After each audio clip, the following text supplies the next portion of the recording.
Bom, bom dia a todos. A gente está aqui no nosso Papo 10 dessa semana e hoje a gente está recebendo o nosso amigo, irmão, presbítero Christian, presbítero aqui da nossa igreja, Igreja Presbiteriana Itaboraí. Ele é o responsável pela empresa Atos Consultoria e Treinamento. O Christian, ele é um empreendedor e também da consultoria a empresas que está com certas dificuldades de se adequar às novas versões que a gente tem enfrentado, as novas possibilidades que têm surgido, e hoje a gente vai falar um pouquinho sobre empreendedor. Christian, nos dias atuais, né, o homem sempre tem buscado ser o seu próprio patrão, tem querido deixar de ser empregado e trabalhar por conta própria. Mas a gente sabe que isso não é tão fácil assim. Então, eu gostaria que você falasse para a gente, Christian, primeiramente, o que é empreendedorismo? Bom dia, pastor. Obrigado aí pela oportunidade. Bom dia a todo mundo que está ouvindo a gente, que está vendo. Desejando que Deus abençoe a cada um que está ouvindo aqui. Bom, é interessante essa abordagem que você fez, porque hoje em dia as pessoas pensam muito nisso, né? Tem muita gente que já se prepara ou que pensa na vida em não ter um patrão. Eu não quero dar satisfação a ninguém, eu não quero ter patrão, então por isso eu vou abrir um negócio e vou ser empreendedor. Mas a gente precisa desmistificar algumas coisas nessa fala, porque nem sempre ela é uma fala positiva. Então, quanto à sua primeira pergunta, o que é ser um empreendedor ou o que é empreendedorismo, né? Empreendedorismo, na verdade, é uma manifestação de diversos comportamentos que você faz uso para conseguir alcançar alguns objetivos que você determina. Então, ser empreendedor, na verdade, ou empreendedorismo, está muito ligado à sua capacidade de comportamento e de foco para a tomada de decisão. Então, o empreendedorismo é manifestação de diversos comportamentos diferentes que você adota para alcançar um objetivo. Então, isso pode ser positivo, pode ser negativo, você pode empreender ou não em diversas modalidades, de diversas formas, não somente com esse intuito de não ser patrão. Mas é sempre bom a gente entender que o empreendedorismo está ligado basicamente a comportamento, a forma como eu reajo ou como eu ajo em determinadas situações para alcançar objetivos. Então, tendo em vista que depende muito ele é comportamental, o empreendedorismo, né? E com essa ideia em mente que a gente tem de querer ser o nosso próprio patrão, como pode então ser aplicado esse comportamento com a visão de deixar, com a visão de ter o seu próprio negócio, digamos assim? Como ele pode ser aplicado? Bom, pastor, considerando sempre que o empreendedorismo ele se manifesta através do nosso comportamento, a gente também pode pensar de que forma nós nos comportamos no dia a dia, já para entender um pouquinho dessa ideia de ser o próprio patrão. Primeira coisa que a gente tem que pensar na aplicação do empreendedorismo, ou dos comportamentos empreendedores, que são várias manifestações de comportamento que a gente tem dentro dessa métrica do empreendedorismo, eles vão servir para a gente construir objetivos que nós traçamos. Então, por exemplo, ele pode ser aplicado para se abrir um negócio, né? Eu não quero mais ter patrão, eu vou abrir um negócio, eu vou ser um empreendedor, vou abrir uma empresa. Ele pode ser aplicado para realizar diversas outras coisas. Você pode ser um empreendedor para realizar uma viagem. Você pode ser um empreendedor para buscar maneiras de custear a faculdade do seu filho. Então, você vai aplicar os comportamentos empreendedores dessa forma, para construir o caminho para alcançar os objetivos que você traçou. Então, alguns desses comportamentos básicos, eles vão nortear essa ação empreendedora que pode ser aplicada para qualquer coisa. A gente aqui, por exemplo, pode aplicar o empreendedorismo para a vida eclesiástica, para a vida da igreja. Se eu preciso alcançar pessoas para Cristo, eu vou empreender uma maneira de fazer isso. Os comportamentos, as atitudes que a gente toma, elas vão nos levar a ser mais eficientes, mais eficazes nessa conquista. Então, o empreendedorismo, os comportamentos empreendedores, eles podem ser aplicados para qualquer coisa que a gente vá fazer, para qualquer objetivo que a gente tenha. E se a gente pudesse destacar o primeiro comportamento empreendedor que precisa se manifestar, é o estabelecimento de metas claras, é saber onde eu quero chegar, por que eu quero fazer isso, onde eu quero chegar com isso. Então, por exemplo, eu não quero mais ter patrão, isso é um desejo. Então, eu quero abrir um negócio, isso é um outro desejo. Mas que negócio? Para ganhar quanto? Correto. Para conquistar o quê? Eu tenho que ter métricas para isso. Então, essas metas claras são o primeiro passo para que a gente possa começar a descortinar essa ideia de empreender alguma coisa. Então, primeiro passo, definir metas e objetivos claros de onde eu quero chegar. Se a gente não tem foco para isso, aí todo o resto já começa a ficar um pouco comprometido. Mas o empreendedorismo vai se aplicar em qualquer objetivo, em qualquer ação que a gente queira fazer para conquistar alguma coisa. Pô, beleza. Então, já que a gente tem essa mentalidade, né, que o empreendedorismo sempre está ligado a investimentos, a ter o seu próprio negócio, então, ser um empreendedor é o mesmo que ser um empresário, digamos assim? Na verdade, um empresário pode ser empreendedor e um empreendedor pode ser empresário. Mas o empreendedor também pode não ser empresário e o empresário pode não ser empreendedor. Como isso está ligado a comportamento? Sim, Correto. sim, eu ia perguntar. Não, eu só ia falar. Então, como é que a gente consegue distinguir o empreendedorismo de ser um empresário? Vou te dar um exemplo. Um empresário é toda aquela pessoa que abre uma empresa. Então, eu posso abrir uma empresa, mas não me comportar de forma empreendedora. Eu vou ser um empresário, mas que não estabelece metas, que não desenvolve bons relacionamentos externos para criar rede de contatos. Eu posso ser um empresário que não prima pela exigência de qualidade e eficiência. Eu posso ser um empresário que não é persistente. Então, eu vou ser um empresário, mas eu não vou ser um empreendedor porque eu não manifesto comportamentos empreendedores.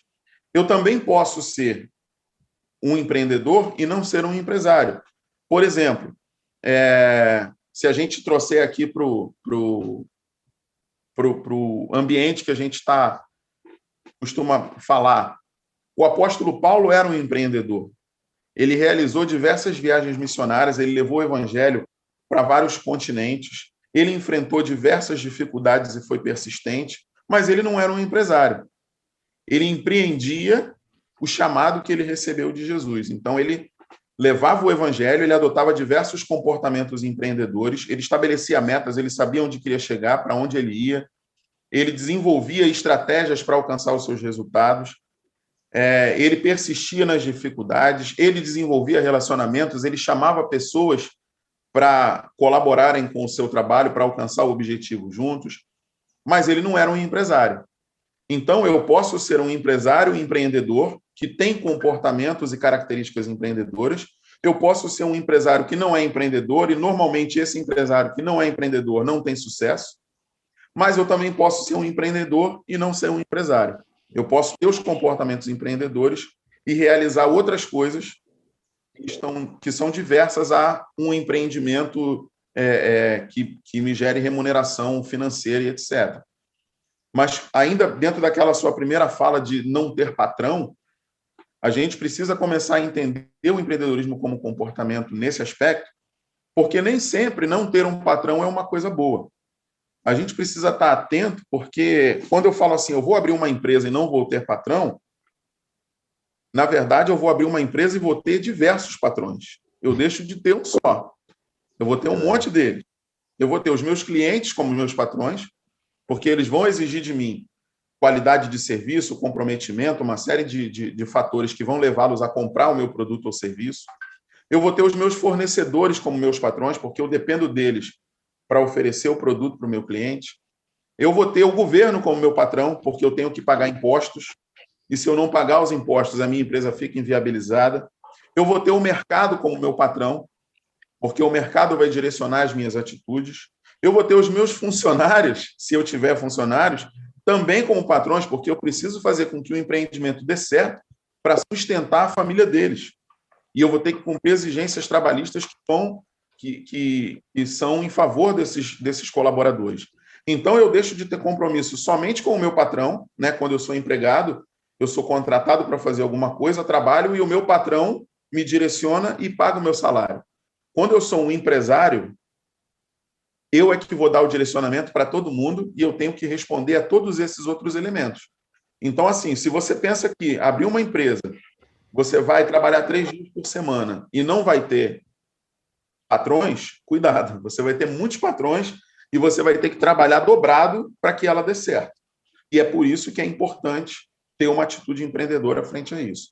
Se a pessoa já pensa que quer ser empresário para ter sossego, é melhor continuar sendo empregado, que você esquenta menos a cabeça. Legal. Então, na realidade, o empreendedorismo ele é diferente de ser um empresário, né? Nem sempre um bom empreendedor ele é um empresário e vice-versa também, o contrário também é verdadeiro. Mas então, já pensando nessa primeira fala que a gente trouxe, né, sobre a perspectiva de gerar rendas, gerar alternativa econômica, como o empreendedorismo, qual é a alternativa econômica para a geração de renda e de negócio? E quais são os primeiros passos que um bom empreendedor precisa ter em mente para que ele não venha cair nesse dessossego, né? Que é achar que vai ser um empreendedor e vai ter regalias. Então, quais são os primeiros passos que um empreendedor precisa ter para gerar rendas de maneira econômica, né? Bom, pastor, hoje em dia a gente vive um momento de muita crise, né? Não só no Brasil, mas no mundo todo. Escassez de emprego, as pessoas estão muito sem perspectiva do que vão fazer e de como vão sustentar as suas famílias, e muitas pessoas apelam, então, para a questão do empreendedorismo. É o que a gente chama de empreendedorismo por necessidade.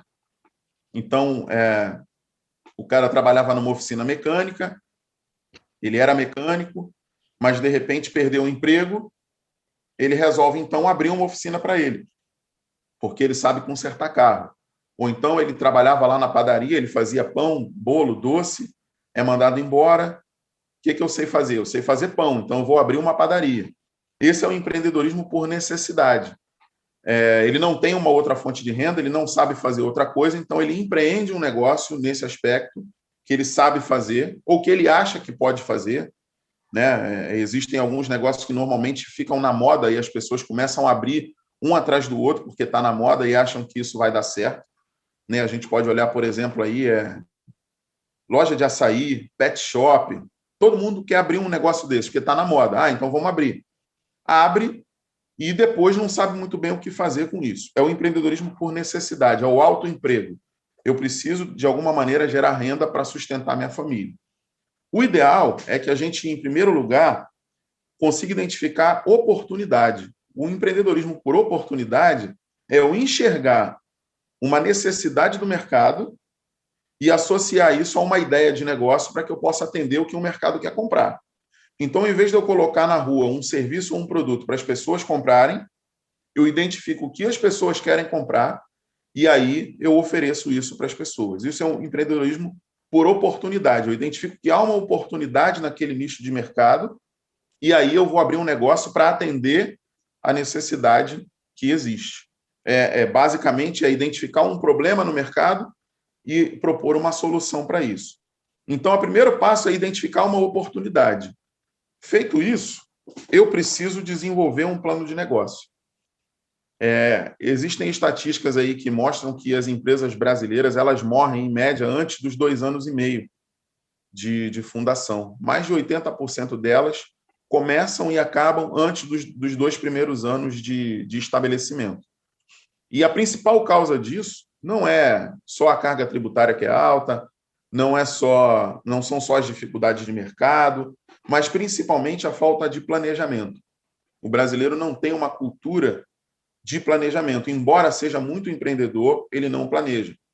Então, ele vai pelo impulso. Ele abre e começam a aparecer os problemas, ele vai apagando os incêndios, vai resolvendo, até que chega um ponto em que ele não consegue mais resolver os problemas, nem apagar os incêndios, e o negócio acaba sucumbindo. Então, o primeiro passo, procure fazer um plano do negócio. O plano de negócio é uma ferramenta que serve para descrever as etapas de formatação do negócio que você pretende abrir. Então, você vai tratar ali do plano financeiro, né? Como é que você vai gerenciar e de onde você vai obter recursos para abrir esse negócio. Você fala do plano operacional, a forma como essa empresa vai funcionar, né? Como ela vai trabalhar, que equipamentos ela vai ter, quantas pessoas vão precisar trabalhar, qual é a capacidade de produção que eu quero atingir, que produtos e serviços eu vou oferecer para o mercado. Vai falar também do plano de marketing, onde eu começo a entender, além dos produtos e serviços, como distribuir esses produtos ao mercado, como divulgar isso para o mercado, entender as minhas estratégias de inserção no mercado e de manutenção das minhas vendas. E também uma descrição do negócio para que eu possa apresentar isso para potenciais parceiros, né? Que é uma outra parte do plano de negócio, que é o que a gente chama de sumário executivo, onde eu faço um resumo de todos os aspectos da empresa, descrevendo esse empreendimento, para que eu possa também captar potenciais parceiros ou investidores que venham compor comigo nessa etapa. É muito importante se fazer um plano de negócios. Tem algumas alternativas aí para a gente conseguir fazer isso. Eu não sei fazer, nunca ouvi falar de plano de negócios. O Sebrae oferece nos seus portais algumas alternativas disso. Existe um aplicativo, um software que você baixa no portal do Sebrae, que é o Como Elaborar um Plano de Negócios, e ali você tem, ele é autoexplicativo, você consegue ir fazendo, inserindo os dados dentro daquela plataforma e preenchendo o plano de negócios, ou você pode ainda contratar um especialista que te ajude a fazer isso. O Sebrae é também uma boa alternativa nesses casos, porque eles têm alguns treinamentos, alguns cursos que orientam na formatação do plano de negócio, ou você pode ainda contratar uma consultoria específica, ou no mercado, ou no Sebrae, ou em qualquer empresa de mercado que faça esse tipo de trabalho, que ajude você a montar o plano de negócios. O objetivo do plano de negócios é dar para você uma ideia da viabilidade da sua ideia. Eu identifiquei uma oportunidade, formatei uma ideia, mas é viável ou não investir nisso? É importante a gente pensar, porque muitas vezes o recurso é muito escasso, né? Alguém acabou de perder o emprego, recebeu sua indenização e vai investir todo o seu recurso num novo empreendimento. E se ele não for viável? E se ele estiver mal formatado? Tudo que você tem vai se perder em poucos meses e, ao final, você não tem mais nada com o que contar. Então, essa decisão de abrir um negócio e empreender, ela tem que estar baseada em planejamento. Sem planejamento, é tiro no escuro e é um risco muito, muito grande de dar errado. Eu lembro de uma vez que fui atender uma senhora que estava solicitando um atendimento e ela abriu uma confecção de moda praia numa localidade onde ela estava fora totalmente do eixo de vendas desses produtos. Havia um grande centro, um grande centro ali em Cabo Frio, né, de moda praia, ali na Rua dos Biquínis. Ela estava fora da Rua dos Biquínis, ou seja, ninguém ia até a loja que ela abriu, porque ficava fora daquele eixo, as pessoas não iam até lá. Ela produzia em Belfor Roxo para vender em Cabo Frio e não tinha ninguém da sua confiança que ficasse na loja vendendo. Ou seja, toda a formatação do negócio foi feita errada. Sem falar que ela gastou uma quantia exorbitante na reforma da loja e pagou aluguel adiantado. Ou seja, ela não tinha capital de giro para produzir, porque todo o dinheiro que tinha ela gastou no ponto, que foi escolhido errado. Quando produzia, tinha que transportar essa mercadoria de uma cidade para outra, correndo uma série de riscos nesse trajeto, e não monitorava nem as vendas, nem o controle de caixa, porque a pessoa que ficava na loja ela não conhecia e podia fazer o que quisesse, porque ela não tinha como monitorar. Ou seja, em pouquíssimo tempo, a loja fechou e ela tomou um prejuízo muito grande. Mas, quando ela foi pedir ajuda, já tinha tomado todas essas decisões erradas. Então, antes de investir qualquer centavo, invista primeiro em planejamento e informação, porque isso vai dar segurança para que o empreendimento prospere. Feito isso, o segundo passo é a formalização. As pessoas dizem, não adianta formalizar a empresa, porque no Brasil a carga tributária é muito alta, você paga muito imposto e o governo leva tudo. Mas se você fizer um bom plano e tiver uma boa formação de preço e tiver um produto bem adequado ao mercado, o seu cliente paga os impostos e paga os custos. E você tem lucro. É assim que funciona. A gente tem que saber formatar preço, definir bem os produtos. Mas legalizar é fundamental. Aqui no Brasil, hoje, a gente tem uma modalidade de formalização, que é o microempreendedor individual. É uma modalidade bem simples para você formalizar o seu empreendimento, um processo com burocracia quase zero e que traz uma série de vantagens para quem se formaliza. A primeira delas é que você deixa de ser alguém clandestino e passa a ter um CNPJ, que é o Cadastro Nacional de Pessoa Jurídica. Você é reconhecido como uma empresa, de fato, tendo direito a participar de licitações públicas, consegue comprar diretamente de fornecedores mais qualificados. Por exemplo, se eu tenho um bar e eu não sou formalizado, eu não consigo comprar as bebidas de uma distribuidora de refrigerante porque eu não posso emitir nota fiscal. Então, você sendo formalizado, você emite nota fiscal, você contribui com os impostos devidos para a Previdência Social, contribui para a sua própria aposentadoria. Então, o microempreendedor individual é o primeiro degrau nessa escala de formalização. O custo para se formalizar é zero, você não paga nada para fazer isso, nem para tirar o CNPJ, para nada, você não tem custo. E, a partir daí, você tem uma contribuição que hoje está mais ou menos em torno de entre R$ 60 e R$ 65 por mês, podendo ter um faturamento mensal médio de até R$ 8.000. Então, ser microempreendedor individual, para quem está buscando uma primeira experiência empreendedora, tem um custo muito mais baixo e possibilita a inserção no mercado com menos preocupações burocráticas, porque o que você tem basicamente para fazer é prestar um relatório anual de despesas e receitas para a Receita Federal e todos os meses pagar lá a sua contribuição, que é fixa, que gira, né, vai variar um pouquinho pela natureza de negócio, se você presta serviço, se você vende, ou se você faz os dois, e aí esse custo vai girar entre R$ 60 e R$ 65, sendo que a maior parte disso é contribuição previdenciária. Você contribui para a Previdência Social e lá na frente isso vai contar para a sua aposentadoria, vai te dar direito aos auxílios todos do INSS, como seguro saúde, seguro maternidade, afastamento em caso de doença e tudo mais. E aposentadoria por invalidez, por morte, etc., ou por tempo de contribuição, alcançando-se o período mínimo. Então, é um valor que você paga, mas que a maior parte fica para você mesmo, e você está dentro de um mercado de uma maneira legalizada. Não vai sofrer problema de fiscalização, né? Normalmente as pessoas abrem na informalidade, bate fiscalização, não tem alvará, não tem CNPJ, não tem nada.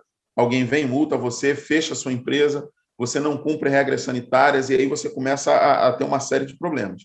Então, o microempreendedor individual hoje é a principal alternativa.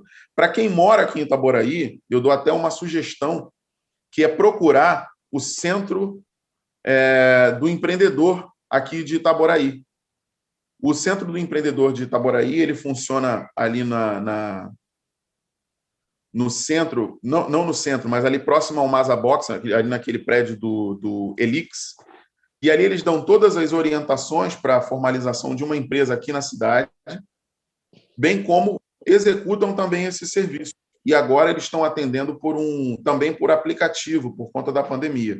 É um serviço que funciona muito bem aqui na cidade de Itaboraí. Tem lá um dos grandes mentores do estabelecimento disso, é um amigo lá, Humberto, que projetou esse atendimento.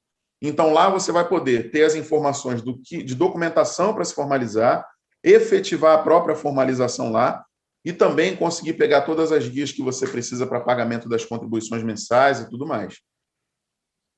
Se alguém tiver dúvida, pode acessar o portal da Prefeitura de Itaboraí e procurar lá o Centro do Empreendedor. Vai ter todas as orientações lá de como fazer para se formalizar. Então, resumindo lá, já falei bastante, né, sobre a pergunta que você fez. O primeiro passo, identificar uma oportunidade. Identificando a oportunidade, desenvolver um plano de negócios. Depois do seu plano de negócios feito, você identificou que é viável, você parte para a formalização do negócio e, claro, paralelo a isso, a montagem e estruturação do mesmo. E aí você vai sair na frente da maioria das pessoas que não fazem isso. Você vai ter uma maior chance de sobrevivência na hora de empreender. Então, Christian, a gente pensando dessa maneira, né, em gerar renda, né, todas as pessoas têm isso em mente. Então, primeiro, tem que ter conhecimento daquilo que vai se fazer e buscar uma orientação a quem de direito pode dar, né? Então, aí também fica a dica da Atos Consultorias e Treinamentos, né? E agora a gente está finalizando já esse nosso bate-papo. Eu queria agradecer a você pelo seu tempo desprendido aqui conosco, nesse bate-papo, e que você deixasse aí para aqueles que vão nos ouvir, né, falar um pouquinho da empresa, da Atos Consultoria, e como ela pode ajudar esse povo empreendedor que tem 1000 ideias na cabeça e às vezes não sabe como transferir na prática.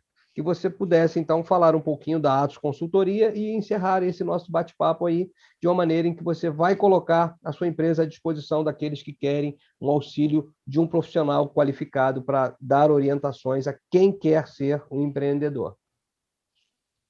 Ok, pastor. A Atos Consultoria é uma empresa que começou a sua atuação em 2002 nesse mercado de consultoria e treinamento. A gente atende pessoas jurídicas, empresas já estabelecidas que queiram melhorar os seus processos e queiram melhorar a sua forma de gerir o negócio. Então, desde a gestão de pessoas, a gestão de processos, gestão financeira, treinamentos de capacitação para colaboradores e para gestores, a Atos Consultoria promove isso também,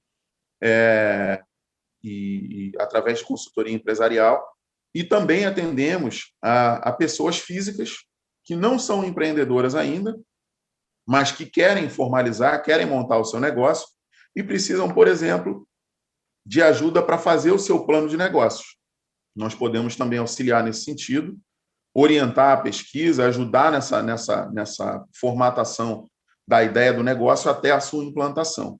Então, a Atos Consultoria já tem uma experiência larga de mercado aí fazendo isso em diversos municípios do Rio de Janeiro, e estamos à disposição para quem precisar, quem quiser alguma ajuda, quem quiser bater um papo, tirar alguma dúvida, contratar os serviços também, falar sobre empreendedorismo. Vou deixar os contatos aí, né? O telefone e o WhatsApp 997499423. Pode falar comigo mesmo, Christian Araújo, e a gente vai conversar sobre sua necessidade, seja ela já uma empresa estabelecida que queira melhorar a sua forma de gestão e atuação, ou alguém que queira iniciar um negócio e precise de orientação. Estamos sempre prontos para contribuir, para trocar ideia, trocar conhecimento e fazer isso acontecer. Agradeço, pastor, aí pela oportunidade também da gente bater esse papo, pela iniciativa, dou os parabéns. A igreja precisa também atuar em outros segmentos da sociedade, dando para as pessoas orientações em diversos aspectos, e que esse Papo 10 vá avançando aí toda semana, que a gente tenha uma conversa nova, diferente, que as pessoas assistam, curtam, compartilhem, curtam a página da Igreja de Itaboraí, visitem a Igreja de Itaboraí. Nós estamos aí de portas abertas para receber você, e se por acaso nesse tempo de pandemia a gente fica um pouco receoso, os nossos cultos são transmitidos pelo Facebook, mas o nosso pastor está sempre lá à disposição também para atender quem precisa, e a igreja é uma agência do Reino dos Céus para proclamar o Evangelho de Jesus, mas também servir a sociedade. É isso que a gente está fazendo aqui. Parabéns aí, pastor, pela iniciativa. Cristian, então, obrigado pelo seu tempo aqui conosco. Deus abençoe o seu trabalho e a gente encerra, então, esse nosso Papo 10. Tenha uma boa tarde a vocês todos.